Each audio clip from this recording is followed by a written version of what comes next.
అన్న ఇప్పుడు ఇంకోటి చూసుకుంటే మన రాజమౌళి గారి మీద వారణాసి మూవీ మీద బాయ్కాట్ ఒకటి నడుస్తుంది, ఇంకొకటి ఏమో రాజమౌళి గారి మీద కేసు ఒకటి పెట్టారు మొన్న మాట్లాడిన కొంచెం ఈవెంట్ ఇష్యూ మీద.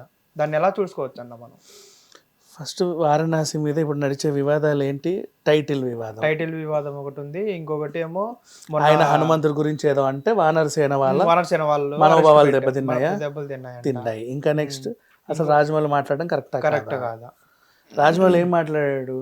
నాకు దేవుడి మీద నమ్మకం లేదు అన్నట్టుగా మాట్లాడారు. ఓకే, నీకు దేవుడి మీద నమ్మకం లేదు, అది నీ పర్సనల్. నేను ఎందుకు గొడవ పడాలి నీతో? నీకు దేవుడి మీద నమ్మకం లేదు కానీ దేవుడి పేరు మీద సినిమాలు తీస్తూ నువ్వు వ్యాపారం చేస్తున్నావు అనేది అభియోగం కదా. ఇప్పుడు చెప్తా విను, 1 సెకండ్. చాలా సింపుల్గా, నా వీధి, నాకు దేవుడు అంటే నమ్మకం లేదు. నా వీధిలో అటో గుడి ఉంది, ఇటో గుడి ఉంది. ఇక్కడ ఈ లైన్లో నాదే సొంత ఇల్లు, పెద్ద ఇల్లు, కింద నాకు 3 షట్టర్లు ఉన్నాయి. నేను ఆ గుడి ఈ గుడిని మైండ్లో పెట్టుకొని కింద కొబ్బరికాయలు పూజా సామాగ్రి అమ్ముకుంటే తప్ప రైటా? అది బిజినెస్, అది వ్యాపారం చేసుకునే వాడికి దేవుడి మీద నమ్మకం ఉంటేనే చేసుకోవాలని రూల్ ఏముంది? లేదు కదా. వాళ్ళ ఇష్టం, ఎవరిష్టం వాళ్ళది. దేవుడికి సంబంధం లేని బిజినెస్ చేసిన కిరాణా కొట్టు, ఈ కొట్టు ఆ కొట్టు, ఏ కొట్టు అయినా టీ కొట్టు అయినా వాడు దేవుడిని నమ్మి గ్లాసులో నిమ్మకాయ వేసుకుంటాడు. దేవుడికి సంబంధం లేని బిజినెస్లో దేవుడిని నమ్మినప్పుడు దేవుడికి సంబంధించిన బిజినెస్లో దేవుడిని నమ్మాలని నమ్మొద్దని రూల్ ఎక్కడన్నా ఉందా? దేవుడిని నమ్మితేనే పూజా సామాగ్రి అమ్మాలి, దేవుడిని నమ్మితేనే చిత్రపటాలు అమ్మాలి, దేవుడిని నమ్మితేనే కుంభమేళాలో మన అమ్మాయి పిలికల అమ్మాయి మోనాలిసా, అవును, ఆమె అవి రుద్రాక్షలు అమ్ముకోవాలి. రూల్ ఏమన్నా ఉందా? లేదు కదా. మరి అట్లా రూల్ ఏమన్నా ఉంటే చెప్పండి, అలాంటి బిల్ ఏమన్నా ప్రవేశపెట్టండి, దాన్ని ఆమోదించండి. ఇక మీదట ఎవరు చేయరు. అట్లా చేసుకునే వాళ్ళు దేవుడిని నమ్మడం ఖచ్చితంగా బ్రాహ్మణులే నమ్ముతారు కాబట్టి అన్ని వాళ్ళే చేసుకుంటారు, మిగతా వాళ్ళు ఏం చేయరు. సరే, వాట్ ఎవర్, ఇది ఒక సపరేట్ సెగ్మెంట్. దీని గురించి ఎంత మాట్లాడినా ఒడవదు. ఇప్పుడు రాజమౌళి గారు ఏమన్నారు అనే దానికంటే ముందు ఒక చిన్న ఎగ్జాంపుల్ చెప్తా. చాలా ఇష్టమైన వస్తువు నీకు, అంటే ఒక వస్తువు, ఒక ఐఫోన్ అనుకో, చాలా కష్టపడి కొన్నావు. ఐఫోన్ నీ జీవితంలో ఎప్పుడు కొనలా, 17 వచ్చినా కూడా కొనవేమో అనుకున్నావు. కానీ నీకెందుకో నీ అదృష్టం బాగుండి మీ ఆఫీస్ ఎండిఓ ఎవరో వచ్చి నువ్వు చాలా బాగా పనిచేసావు, ఇదిగో తీసుకొని నీకు ఐఫోన్ గిఫ్ట్ ఇస్తే నీకు అది మనసు అంతకి దాని మీదే ఉంటుంది. చిన్నప్పటికల్లా చేతికి వచ్చింది. ట్రైన్లో వెళ్తూ ఇట్లా సెల్ఫీ తీసుకుంటే పడిపోయింది. ఎవరిని తిట్టుకుంటావు? ఖచ్చితంగా దేవుడినే తిట్టుకుంటారు. నీకు దేవుడు సంబంధం లేదు అసలు. అది దేవుడు వచ్చి నీ ఫోన్ ఇట్లా తీసి పడేలా. బట్ అంతే, దేవుడా ఎంత పని చేసావు దేవుడా అంతే నెత్తినోరు పడు. దేవుడా ఎందుకు వచ్చాడు అక్కడ? ఐఫోనా, ఎంత పని చేసావే ఐఫోనా అని అనరు. Nobody will do that. ఇష్టమైన వ్యక్తిని కోల్పోయినా దేవుడు వాడిని తీసుకెళ్ళిపోయాడంటావు. దేవుడు తీసుకెళ్ళిపోవడం ఏంటివన్నీ? లేదా దేవుడి దగ్గరికి వెళ్ళిపోయాడంటావు. దేవుడు కావాలని వచ్చేది వాడిని ఇలా పొడిచి చంపి తీసుకెళ్ళాడు కదా. No, people say like that. అంటే మనిషి ప్రాణం కోల్పోయినా, మనిషికి ఇష్టమైన వస్తువు కోల్పోయినా, ఏదైనా జాబ్ రాకపోయినా, పెళ్ళి కాకపోయినా, 35 ఏళ్ళైనా కూతురికి పెళ్ళవట్ల, దేవుడు ఇంతే. 40 ఏళ్ళ నుంచి ఎన్ని పరీక్షలు రాసినా 40 ఇయర్స్ వచ్చే కొడుకుకి గవర్నమెంట్ జాబ్ రావట్ల, దేవుడే. బైక్ యాక్సిడెంట్ అయినా దేవుడే, ఇష్టమైన వస్తువు ఏదైనా దేవుడే, అన్నిటికీ దేవుడేమా.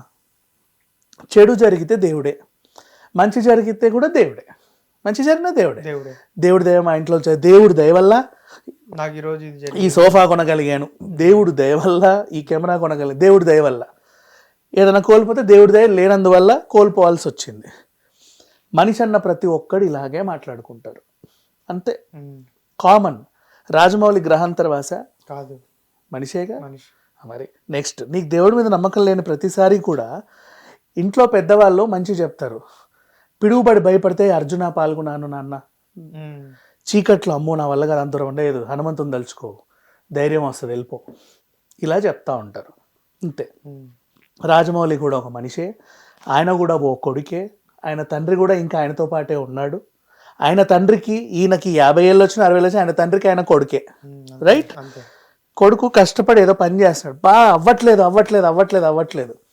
ఉండు నాన్న, దేవుడిని వెంటే ఉండి నడిపిస్తాడు. పర్లేదు, దేవుడు నిజంగా నా వెంట ఉండి నడిపిస్తే ఇన్ని డిలేలా ఏంటి నాన్న ఇది అని చెప్పి, లేదు నాన్న కంగారు పడకు, అవుతుంది, ఓ రోజు అవుతుంది. ఇది వాళ్ళ ఇంట్లో జరిగిన డిస్కషన్, చాలా సింపుల్ సిచ్యువేషన్. దీన్ని ఆయన మాకు ఎన్నో స్టార్టింగ్లో చాలా ఆటంకాలు వచ్చాయి, ఇలా ఇలా ఇలా ఇలా ఎందుకు ఒకసారి మా నాన్నగారు అన్నారు, హనుమంతుడు వెంటుండి నడిపిస్తాడు చూడు నిన్ను అని. హనుమంతుడే వెంటుంటే ఇంత అవుతుందా నాన్న అని నేను అన్నాను. అప్పుడు ఇలా జరిగింది, కానీ మొత్తానికి ఇది అయిపోయిందని ఆయన ఏదో ఆయన సిచ్యువేషన్ చెప్పుకున్నాడు. ఇక్కడికి కత్తిరించుకున్నారమ్మా. ఇప్పుడు వస్తారు సంఘ సంస్కర్తలందరూ బయటికి, అందరు వచ్చేస్తారు, ప్రతి ఒక్కడు మాట్లాడేవాడే. నెక్స్ట్ ఆడొచ్చి చెప్తాను, నువ్వు దేవుడిని నమ్మకపోతే దేవుడి పేరు చెప్పుకో, వ్యాపారం ఎందుకు చేస్తున్నావు, బాహుబలి ఎందుకు తీసావు, శివలింగాన్ని ఎందుకు ఇలా పెట్టుకున్నావు, అన్ని కోట్లు ఎందుకు సంపాదించావు, నీకెందుకు అయ్యి, నువ్వు ఎవడివి అడగడానికి. సరే నెక్స్ట్, మనోభావం దెబ్బతినింది. ఎందుకు దెబ్బతినింది? హనుమంతుడిని నువ్వు అంత మాట అంటావా? ఏం అనలేదు, హనుమంతుడు దేవుడు కాదు, ఆయన నమ్మకండి మీ పనిలో అని రాజమౌళి స్టేట్మెంట్ ఇవ్వాలా? నేను నమ్మను ఆయన నమ్మను అని కూడా, నాకు నమ్మకం లేదు, నాకు దేవుడు అంటే అంతగా నమ్మకం లేదు, అయినప్పటికీ మా నాన్న దేవుడు ఉన్నాడు నాన్న చూసుకో అంటే, దేవుడు నిజంగా ఉంటే ఇన్ని డిలేలు ఎందుకు అవుతాయి నాన్న? దేవుడు నిజంగానే ఉంటే అదేంటిది, వాడు ఎలా చచ్చిపోతాడు నాన్న? దేవుడు నిజంగానే ఉంటే వీడు ఎందుకు ఇలా అవుతాడు నాన్న? దేవుడు నిజంగానే ఉంటే ఇంకా వీడికి పెళ్ళి ఎందుకు అవ్వదు, ఉద్యోగం ఎందుకు రాదు? బయట మాట్లాడుకునే మాటలే.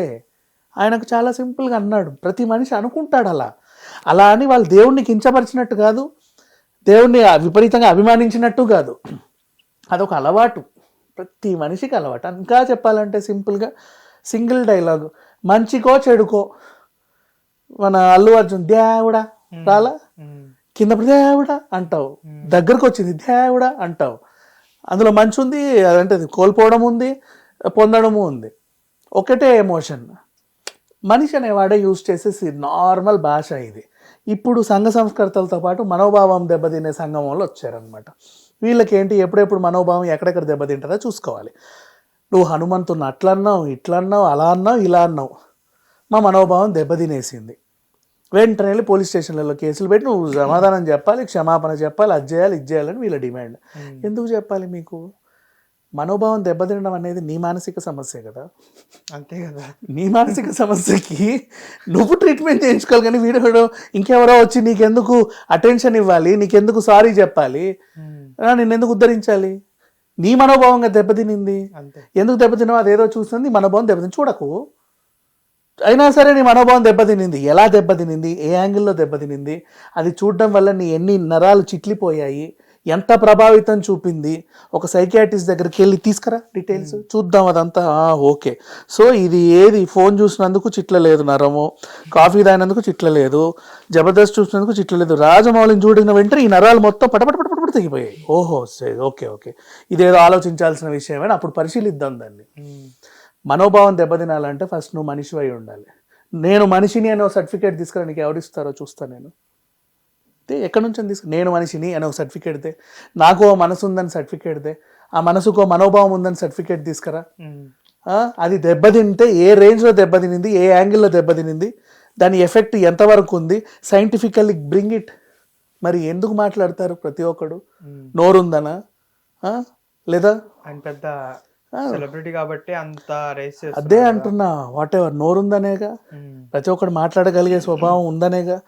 అవసరం లేదు ఆయన ఏమీ అలా అని మీకు ఎవరికి సారీ చెప్పాల్సిన అవసరం లేదు, అటెన్షన్ ఇవ్వాల్సిన అవసరం అంతకంటే లేదు.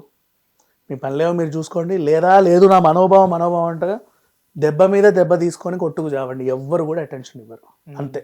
బికాజ్ అక్కడ అసలు మ్యాటరే లేదు మా, ఏమి అనలా, వెరీ సింపుల్ సిచ్యువేషన్. అంటే ప్రతి ఇంట్లో ఇప్పుడు ఎవరి మనోభావాలు అయితే దెబ్బతిన్నాయో వాళ్ళకు కూడా సడన్గా కాలికి ఏదైనా దేవుడా అంటారు, అంతే అంటారు.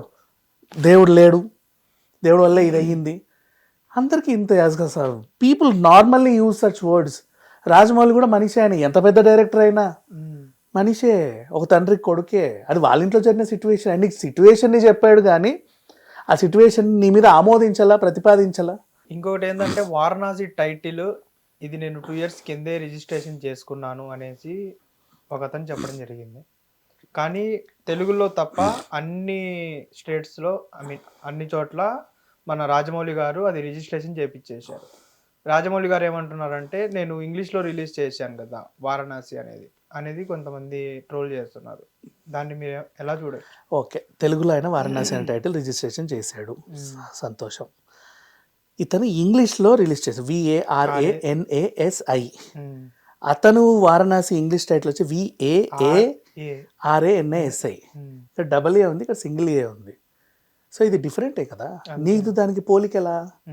నువ్వు తెలుగు వర్షన్ అయినా అసలు నీకు రిలీజ్ చేసి చూపిలా, ఓన్లీ ఇంగ్లీష్ వర్షన్ ఒకటే అది ఎస్ఎస్ రాజమౌళిస్ వారణాసి లేదా మహేష్ బాబుస్ వారణాసి. ఎవరు వారణాసి?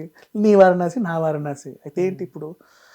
అండ్ నేను దీన్ని నేను వీళ్ళని తప్పేమన్ను, నిజంగానే నువ్వు రిజిస్టర్ చేయించుకుంటే చేసుకోవచ్చేమో.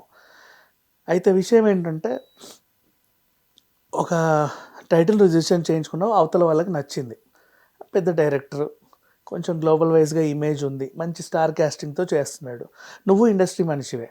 సార్ ఇట్లా నువ్వు స్వచ్ఛందంగా నీ టైటిల్ ఇవ్వచ్చు, లేదా వాళ్ళ దగ్గరకు అడిగితే ఎంతో కొంత తీసుకొని కూడా నువ్వు ఇచ్చుకోవచ్చు, పెద్ద విషయం కాదు. నీకు తెలుసు ఆ టైటిల్ నీ సినిమా కంటే వాళ్ళకి ఇంకా న్యాయం చేస్తుందని. నువ్వు ఒప్పుకున్నా ఒప్పుకోకపోయినా వాళ్ళు ఒప్పుకోరు. లేదు అసలు అది ఉంటేనే నా సినిమా గ్లోబల్ రేంజ్లో మాకు ఎన్ని ఆస్కార్లు వస్తాయో తెలుసా అంటాడు. కానీ but it's okay, you can give. నవరస చేసినట్టు తప్పు చేయొద్దు అందరూ. నవరస లాస్ట్ టైం ఏం చేసింది? 100 కోట్లు డిమాండ్ చేసింది కాంతారాకి. అంటే ఇప్పుడు ఆ ఈవెంటే ఇంత చేశాడంటే, సినిమా 1000 కోట్లు అంటే మనం కనీసం 100 దులిపొచ్చు అన్న అత్యాశకి పోయేగా నువ్వు ఇంత రచ్చ చేస్తున్నావు. అవసరం లేదు, డబ్బు కకృతి వల్లే ఇట్లాంటివన్నీ వచ్చేవి. నీకు నిజంగా మనసు ఉంటే అసలు ఇలాంటి పనులు చెయ్యడు. అండ్ ఖచ్చితంగా నీ సినిమాకు వారణాసి నా సినిమా కంటే ఎక్కువ సూట్ అవుతుందని రాజమౌళికి అనిపించినా కూడా వదులుకోవడానికి కూడా సిద్ధమైన. అదే కాటమరాయుడు సప్తగిరి వదులుకోవాలా పవన్ కళ్యాణ్ కోసం. ఆయన కూడా అరే నా కోసం టైటిల్ వదులుకున్నాడు అని చెప్పేసి ఆయన ఈవెంట్కి వచ్చాడు. ఇట్లాంటి సిచ్యువేషన్స్ చాలా ఉన్నాయి. నచ్చితే వదులుకోవచ్చు. బట్ అండ్ ఇంకొకటి, ఈ వీళ్ళకి 2 ఏళ్ళు పడుతుంది. ఆయన ఇప్పుడు రిజిస్ట్రేషన్ 2027లో రాజమౌళి వారణాసి రిజిస్ట్రేషన్ చేయించుకుంటే ఆయనకు వచ్చేస్తుంది. అది తెలుసా, పెద్ద విషయం కాదు. ఎందుకంటే 3 ఏళ్ళు దాటితే ఆ టైటిల్ వాడుకోవచ్చు. 3 years or some years, 6 అనుకుంటా, 6 or 3, 5 నాట్ రాంగ్, 3 అని నేను అనుకుంటున్నా. 3 years దాటితే you can use the title. అట్లా చాలా సినిమాలు వస్తున్నాయి కదా అదే టైటిల్ మీద, బోల్డ్ అనే సినిమాలు. You can use it, problem ఏం లేదు. హిట్ టీవీ యాప్, ఇందులో short news, live news, entertainment shows, movies, digital magazines తో పాటు మీ జిల్లా వార్తలను కూడా ఫ్రీగా చూడొచ్చు.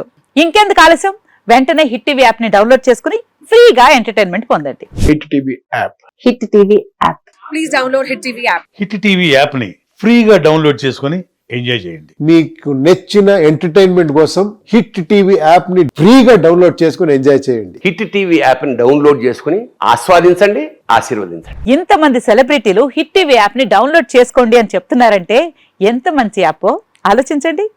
అమెరికా అమెరికా అమెరికా అమెరికాలో చదవాలనుకునే వాళ్ళకి విశ్వసనీయమైన పేరు మన శౌర్య కన్సల్టెన్సీ. UK లో 1 year masters, UK లో 1 year masters, 2 years work permit up to 5 years visa. Contact Saurya Consultancy. Contact 89851 89851.